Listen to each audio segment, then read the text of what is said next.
Good morning. Thank you very much. I mean, first of all, I would like to thank the organizers, but we have a packed place in the middle of pandemic. So that is not something that everybody can pull off.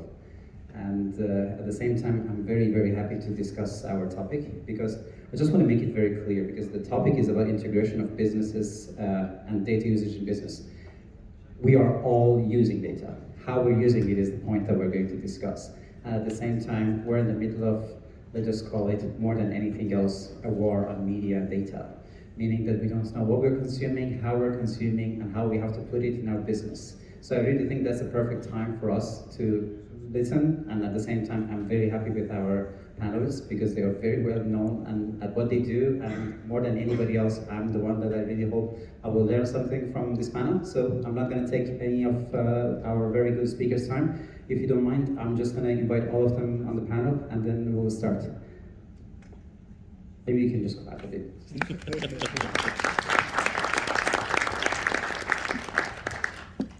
So just to say, we also have a special guest from Germany that I think will perfect. Yes, he's also going to start from that side.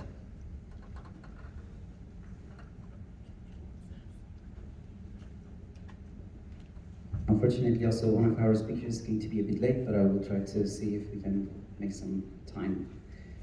I can introduce you guys, but you have such interesting backgrounds that I thought that if that would be fine, you will be able to do the introduction, and then we'll start with the first questions. And maybe we can start with Jarek, and then you will be able to introduce yourself.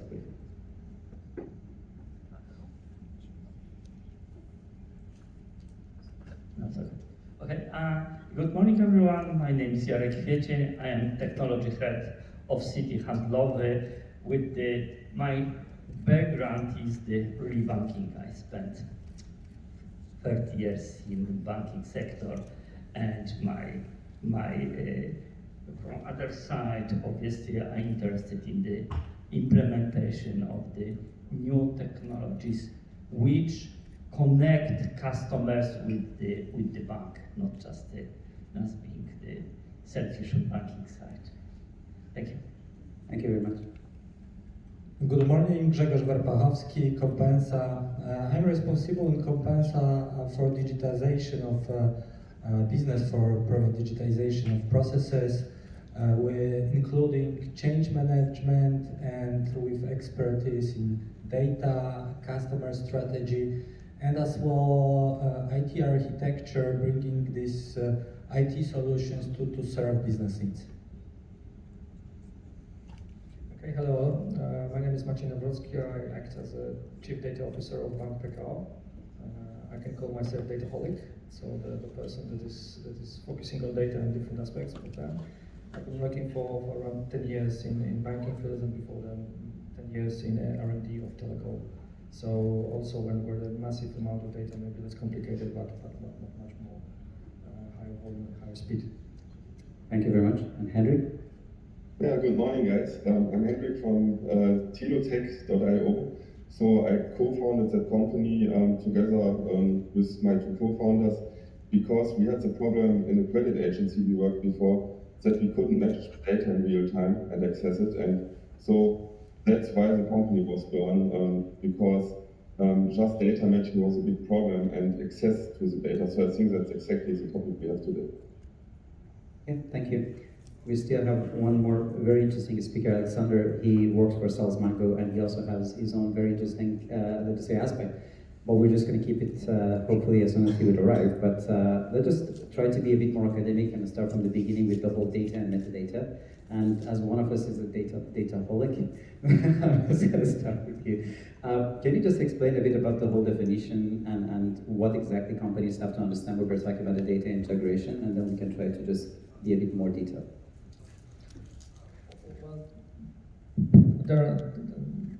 Truly, there are many aspects of that area. People are very fascinated in the topics like artificial intelligence, big data, or maybe even big data is now obsolete a bit, rather smart data or white data, or even small data. So to have just that data that is needed for our purposes. But the amount of data, when you go to different conferences, usually there are guys from consultancy that are showing very nice graphs that by the end of 2000 something there will be zillions of petabytes of anything, and it's growing and nobody knows how much is going to happen. And in fact this is reality. Really a lot of information is coming. I don't call them data but rather information is coming to organizations. And the real topic that we observe that arises at this stage is that probably in many cases we've got too much data. So okay, we've got a lot of data, but we don't understand most of them or majority of them. So that's why I'm not also dataholic, but a metadata-holic. So the person who is focusing on the real value of data, the meaning of data, the quality, and everything that is related that can be used by organizations for business purposes. So, and this is the basis for integration. You cannot have good integration, data integration and usage for very sophisticated machine learning if you don't understand what this data means and what is the quality. So most of the data scientists are taking their time for data cleansing and other stuff, understanding, than on just R&D they are doing.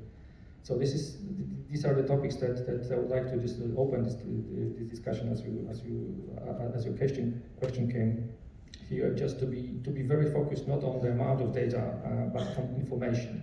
So on the knowledge and information. When we've got this knowledge pyramid, when we've got data, then there's information, and that means that there is meaning, and then there is knowledge. So some humans, let's say, experienced added to that, and at the end we can call it wisdom. So it's all the population.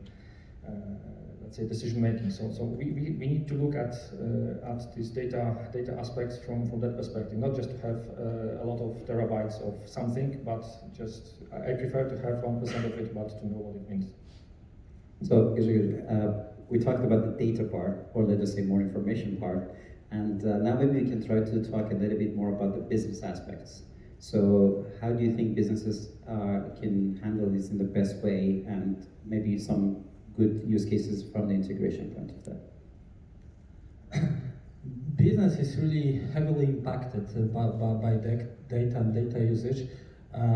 In our organization, I would say that around 80% of usage data is focused on optimization of decision making. Of course, this decision making often and more often are made automatically in automated processes, and there's very clever engines based on data making those decisions in automated processes are very important. And I would say that there are three stages that we have there. First, of course, we have expert rules. We have people expert in their area, and based on that they may create some rules how the decision making should be made. Another stage is when we bring data to them, and based on that they are tuning those business decisions based on statistics, different additional knowledge bring by data to make those business rules and business approach better. And the third stage is to use machine learning to improve those all business rules and increase this effectiveness.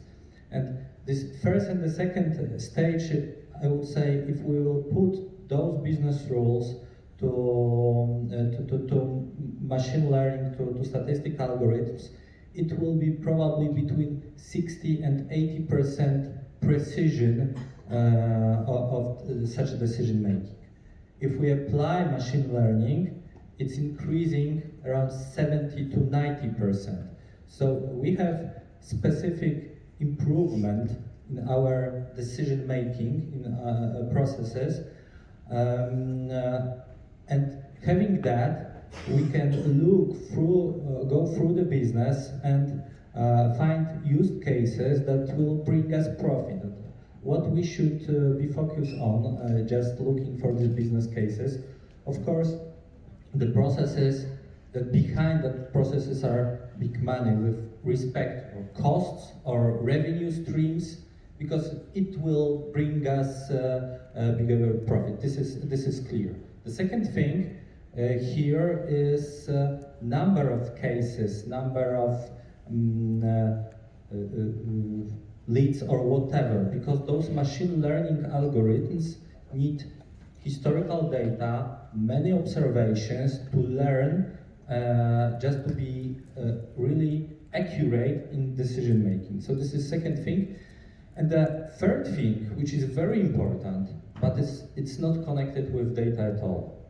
It's IT architecture, change management in IT systems, and at the end, the cost of making change in IT system. Because what machine learning algorithms can do, can learn on the data from the history. So from the processes that already worked. But the question is how to change the processes to have better results. And here we come to the moment where having all this data machinery behind, it can be the most valuable if we are able to change the business processes fast, so also in a cheap way, and to check what is the result. And then machine learning algorithms can bring real big value to the and knowledge how to optimize the whole ecosystem of processes. If we are not able to change the processes, or it is very expensive, the data, okay, will bring some knowledge, but the major value behind that will not be reached. Thank you. Thank you. That was very in-depth. I mean, it's a very interesting thing because it's a hybrid event. So I usually try to go with the order, and now we have Henrik that is on a hybrid mode. So I'm just trying to just have a hypothetical, as the guys yesterday say, in a metaverse, just to put him somewhere and make sure that we're just going to have at least some sort of an order. But I'm still going to go with Jarek, and because you mentioned also about your years of experience in banking. And for me, banks, more than anything else, they are producers of data and the same consumers of data. So how do you really see this evolvement of, let us say, data processing and data creation inside the banking sector? Okay. I can say that it is a subject for at least PhD dissertation. Okay, but anyway,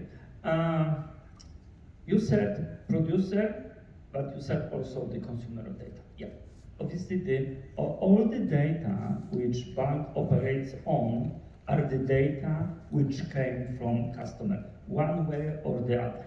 Obviously, there are I would say, the effective data.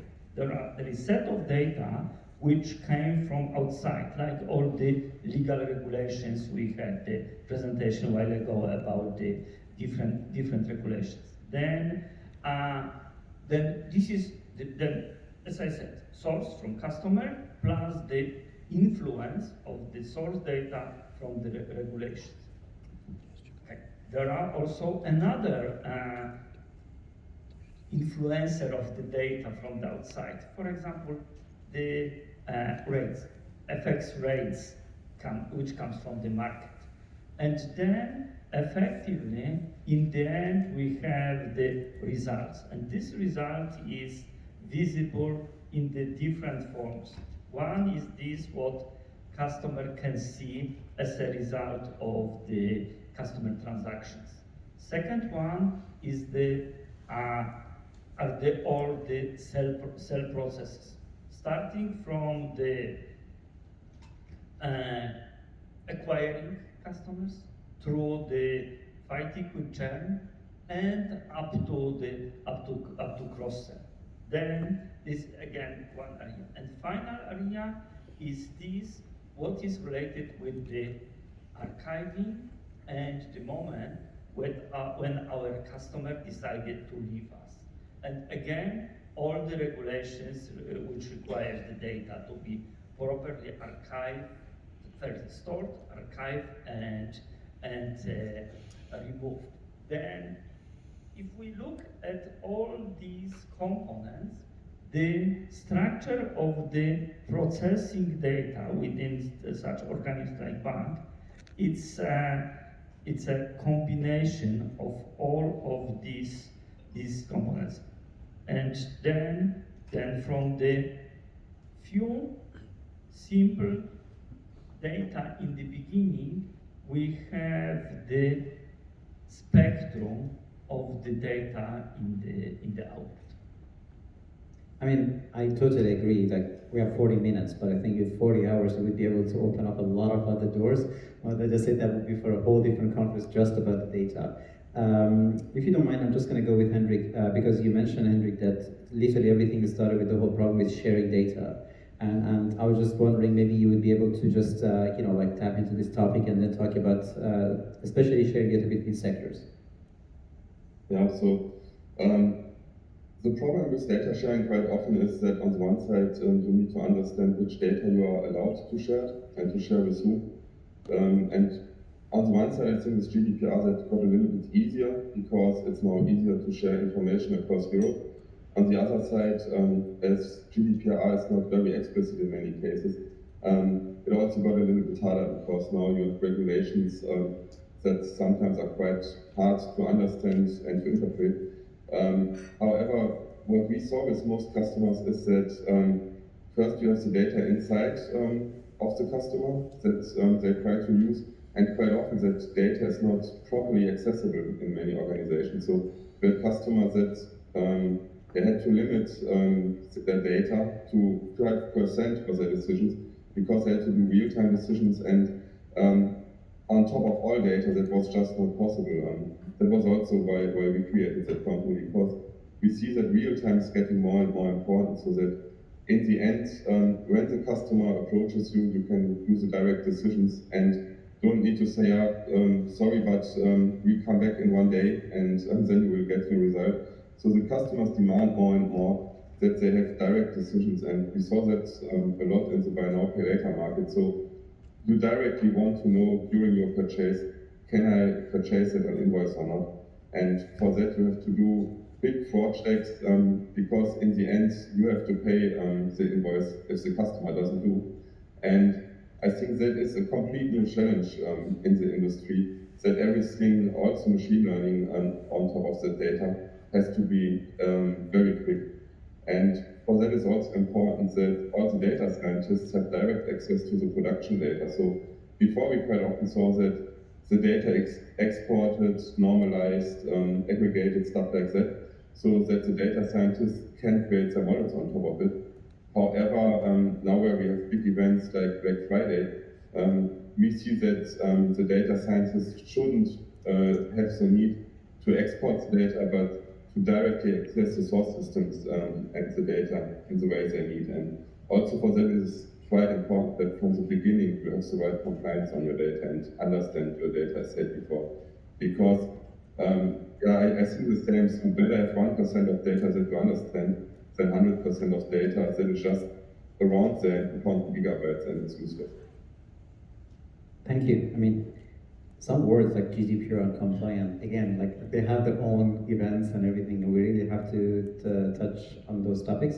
Let's just put that as a segue also, Alessandro. First of all, thank you for coming. I know that was a very tough journey for you. So would you like to maybe talk a little bit about what you do at Sales Mango? Because other speakers just had a quick chat about that.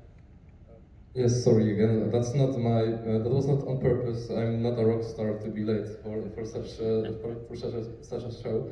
So I'm representing a company that is specializing in collecting customer data and utilizing it for marketing purposes. This is a software that builds 360-degree view of the customer based on behavioral, transactional, and declarative data from the customers. And the companies are using it to better understand customers' interests and the moments that is best to choose to get to them with the offer at different stages of their life cycle. So regarding the subject that's already very well covered here by other gentlemen, is I would maybe like to add the part when it comes to data collection from the moment not the customer is already with us, but we are driving some potential customers to our websites, to our physical branches. We're trying to get to them with the set of different marketing tools, different campaigns that we are making. But actually, something that is important at this point is the fact that the data privacy, data awareness, when it comes to data privacy awareness in the internet, has brought us to the point that customers are quite well, compared to what was a couple of years ago, quite well aware of the fact that their data is being used, their data is being, somebody is making benefit of their data actually.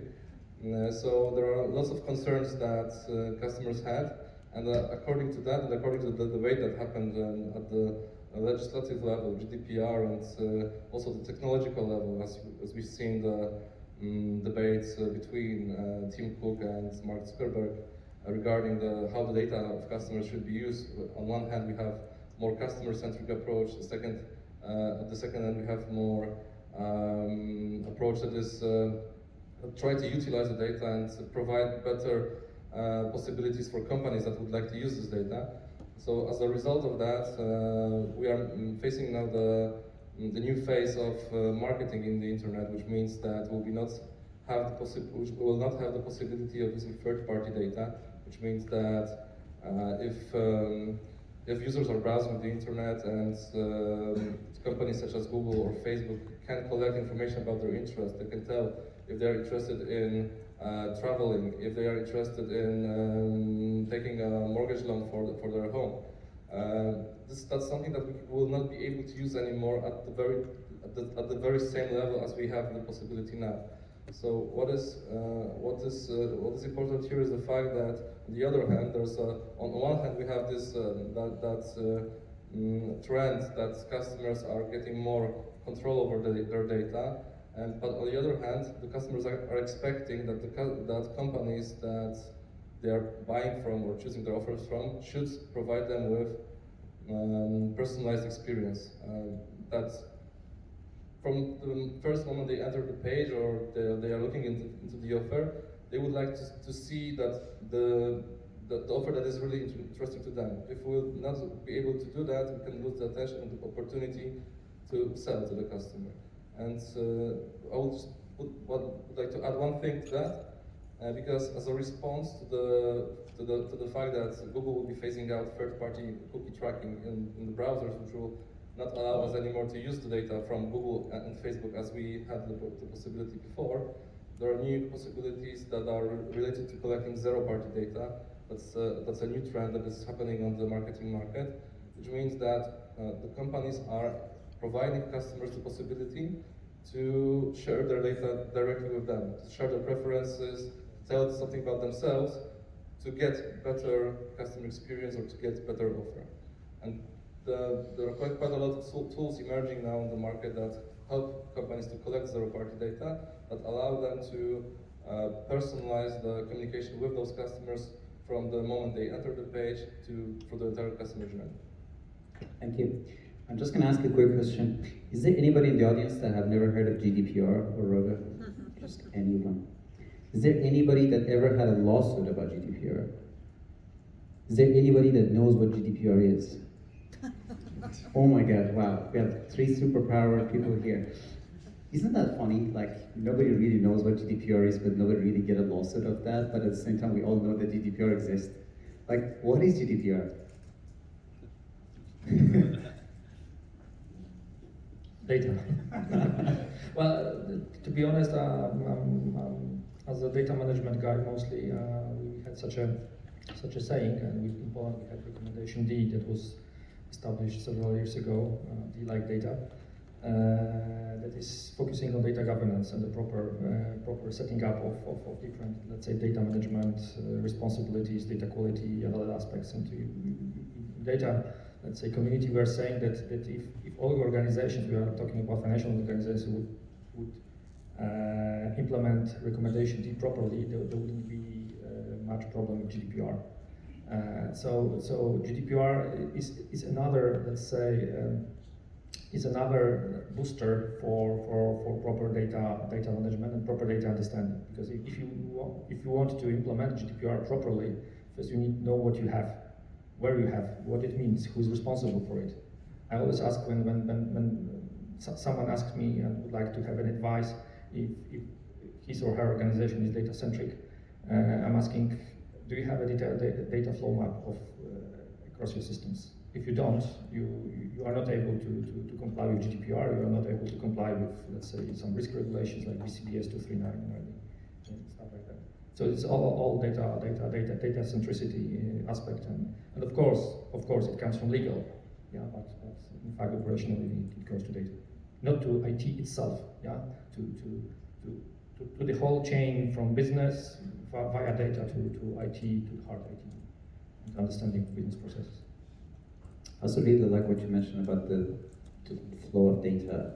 So maybe if you would like to add something on the flow of data inside the corporations, because I really feel that that's a very crucial part. And again, as a person who's running a business, I'm also really sometimes worried that maybe we're not always mapping that properly, even if we do map at all. Yes, it is true. Sometimes going around the organization and talking about specific data, different parts of organization differently understand that data. And this is the first thing, that we have misunderstanding of data later in different projects. But all of that, and including GDPR, it's about also managing risks with it. Because whenever we are using data, and we have some discussion with lawyers or our GDPR guy, there are a lot of different risks.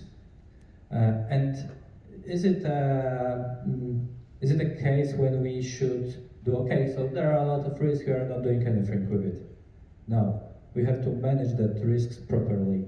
And this is the way we are trying to very fast approach our business needs, managing the risks that are around us with respect of using data.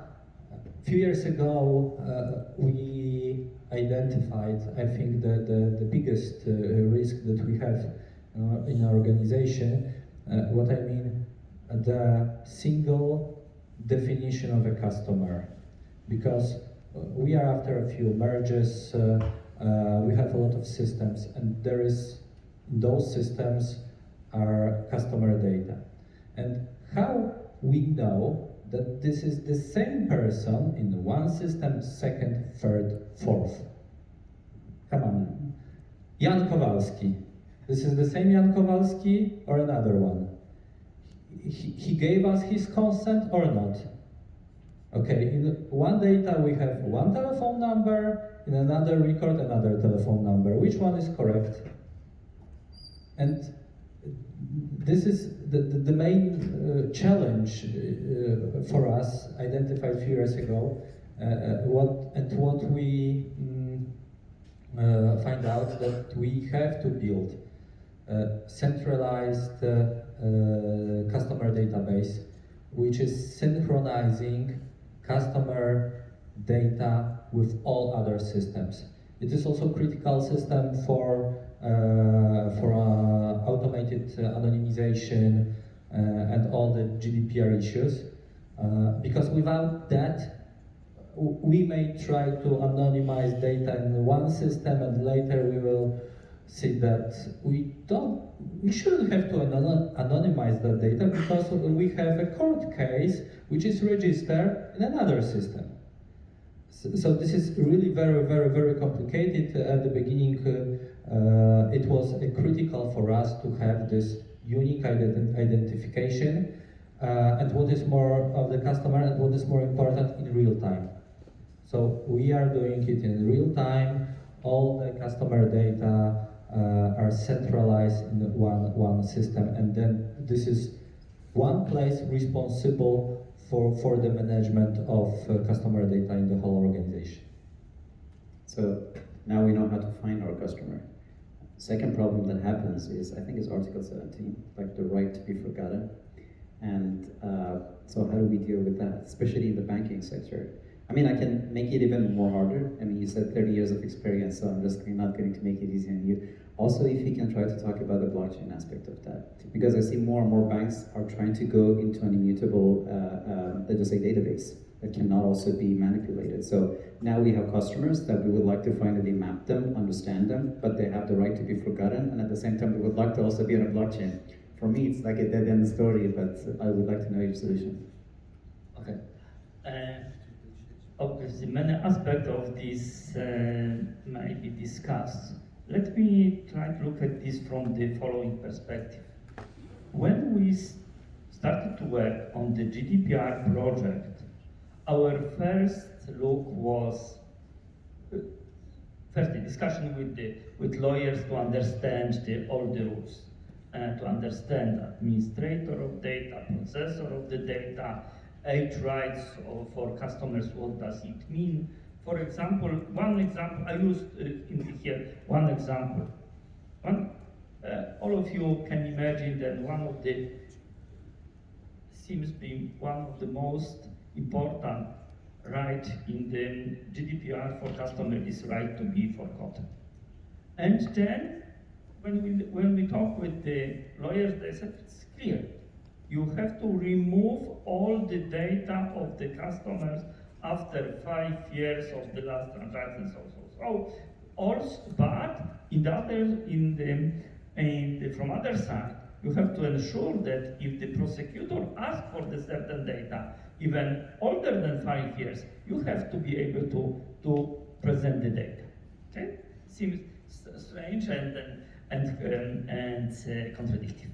Then, obviously, after the few sessions with lawyers, we started to think, okay, then we need the technology for this.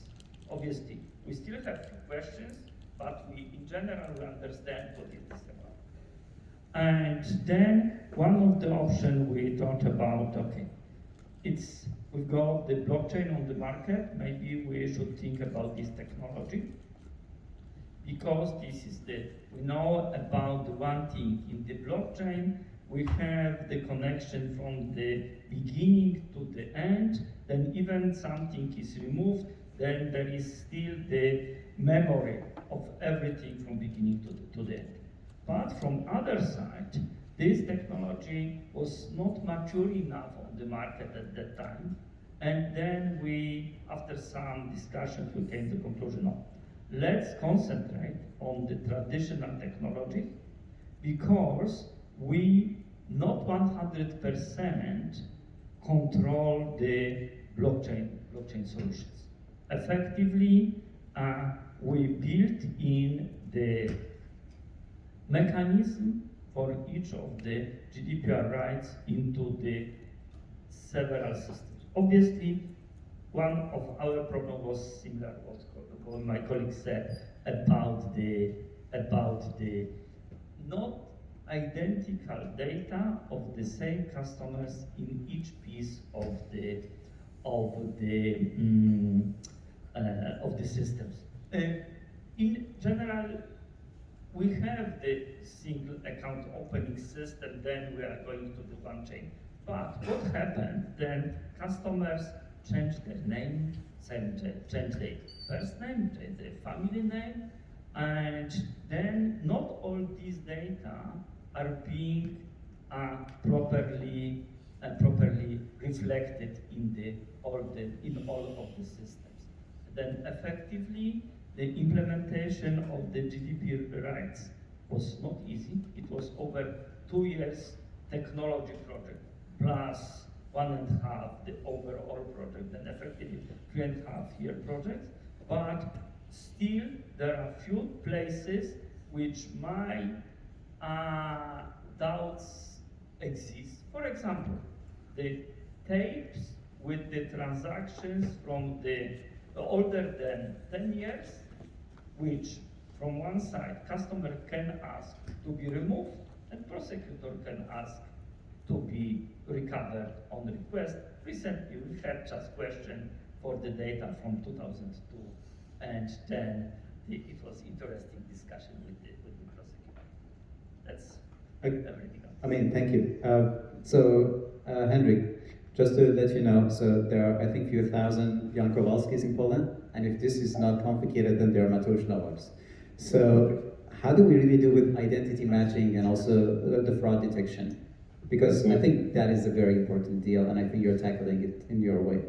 Yeah, right. So we have the same problem in Germany with Michael Müller, for example. So I think it's exactly the same. It's just that the names are different, but the problem is usually the same. So when you don't have an identifier for a person, like a passport number, then it gets hard, and that's what we see a lot in e-commerce. But I think the same in banking. If you want to sell anything, it's always the same, because sometimes the data is wrongly entered, sometimes on intention the people enter wrong birth date and stuff like that, and then we have to match that. We also saw that a lot with debt agencies. So when you have fraudsters that move around and around, always buy new things but never pay, then it's really hard to recognize these and also to do all these hops between the locations, because that then quite often gets thrown in the databases. And so we try to do entity resolution, so that is a term not known by many people. Some also call it a record linkage or deduplication. And with rules and machine learning, we try to identify a person so that no matter if you only have a name or a birth date, a phone number, an email address, you can always match it to the same person. And then, as I said before, to have one central system in a company where all this information is stored and where also the meta information is stored, so that we know, okay, how was that data retrieved, what is the data set ID on the original database, so that when, for example, with right to be forgotten, you want to delete data, you delete it in the central system. However, you also send events to all the source systems that the data has to be deleted there. There you can then also differentiate, do you have to keep it for compliance in an encrypted format, for example, in a system that is only accessible for auditors, and with that comply on the one side to GDPR and also on the other side to the compliance for financial transactions, for example. And what we see there, it's quite hard to do that in different countries, because we have different address formats in each country in Europe, in the US, in South America, and the people move around in the world more and more, at least before COVID. So it's also quite important to have location data from the people. However, also that has to be anonymized in a certain way, so that you don't store it really, but that you use it for connecting with the data. And with that, it really helps to do the right decisions for the right people, because on the one side also, when they say, please delete all my data, how do you know that you got all the data of that person in all your systems? And so I think that's the hard thing always, that on the one side you want to delete data. We also thought about that in the credit agency. So when that person now wants to delete data, we delete it. How do we store that that data was deleted? Because if we get new data of that person, surely that person wants that the data is deleted again. And so it's also not allowed anymore to have these block lists. And so I think that's a little bit the contradiction which we see sometimes in these laws, that the idea is very good in many cases, however, the practical implementation has some issues. And yeah, so like when we delete data, we just store the entity ID and the date, so that we know, okay, that data was deleted and we can prove it. Yeah, but that's surely a challenge. Thank you. So I just wanted to say, I don't know if you guys know George Gilder, but for me it's one of those visionaries. And he made this book called Life After TV. And back in the days, nobody really would believe in that. And one, he really wanted to talk about the coming transformation of media and, let's just say, data. That was maybe 30 years ago. And then after that, he started writing another book, Life After Google and the Fall of Big Data and the Rise of Blockchain Economy. And I'm really trying to just at least try to address, speakers in the audience to try to really think about the whole idea that we are really living in this world, that we want everything for free. The Gmail is going to be free, Google Drive is going to be for free, but also please don't use my information for marketing purposes.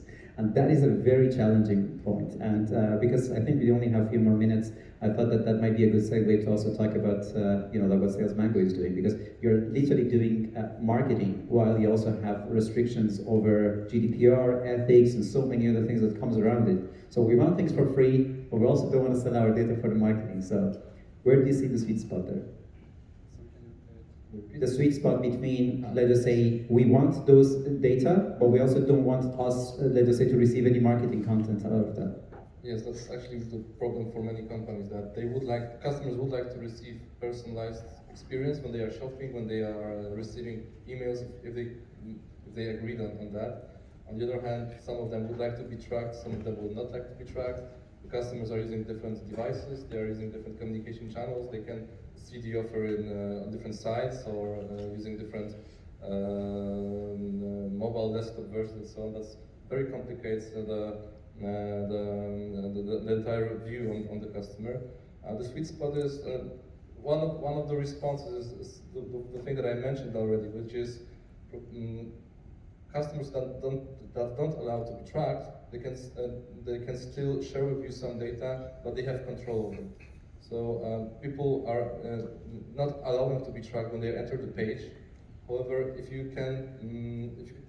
companies can find the right moment to present them with the information, okay, but at this point, if you would like to get more from us, please share some information about you. How, for example, if we're talking about let's say e-commerce, then we can just, depending on different type of the company, you can ask customers different questions that will tell you something more about them, and they have the possibility to see what kind of data they are sharing with you. If they would like to give you all the information, and they can easily relate why do you ask this question, and how it can be translated into the offer that will get more personalized for them. Thank you very much. Guys, we're perfectly on time. We wanted to talk about so many other things regarding sanction screening and so many other things, but unfortunately the time didn't really allow us to go into that part. But outside of that, I just want to finish with this part that I really like. The sentence says, life is the universe creating a memory. Like everything that we do is we create data and we consume data. And how we put it in our business, even more important for a lot of us, because that affects all of our lives and everybody else's.